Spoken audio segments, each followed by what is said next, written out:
Uba pensingai MCM, MDC kamokhar pentorum kra ulong bau pur usam ude banlong bet kat kum papa ka khrenet banrio. Ne kasik schedule jong kariti sencha kari India bau pur usam unlong bet kat kum ki hima khasi ne ka khasi state. Da bakado ba ka boundary committee jong ka KHDC ban ajing mut chaka sarkar halor pur usam de ban pensong rim halor ka hima khasi kuma pa ka khrenet banrio ka ong bau pur usam jong ni ulong kat kum ki khasi state. Hagaju upor lo ong bade benyang bet akidulir jong ki hima khasi lada de kamrum ne kanu ru kumbala aibor da paragraf ba arpau jong ka 6 schedule ki hima khasi ki hab ka jingpe ka konsel bat ki don ki benta ki baladu no bat ka jingdu ka de kar kom trekam om ha kanong rem isgo kemen bau siam lap konstitut ka silak ko ya ka boundary committee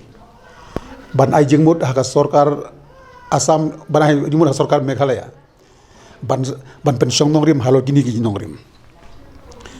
tenang lagi dia apa pengelai syong yong ba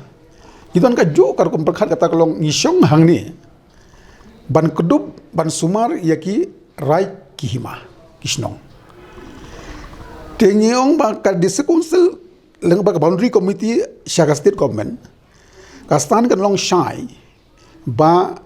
kat kum uput usam jong ki hima khasi kumbali reflect haka siksidil ngatai ka siksidil pikan mau kong ba u boundary jongi ulong kat kum ki khasi state kalau piong boundary jongi khasi state kebut lada kadai ka kamrup bro nya hapong ba udang de u boundary jong ka district council kumbala empowering ngi haga paratwenti jong ka siksidil tenrei kata ka jingi yakren hadin dakum ni rumtai katakan sawan hadin bungi kan ndoi ka jingmut jongi ka long ba ban claim be yo boundary jong ki khasi state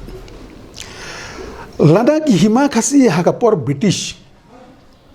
kidon ia ka territorial right kat u British lu udang hapan museum ya ki hima khasi lada kidon kam kandiat kando why not now kidon haka state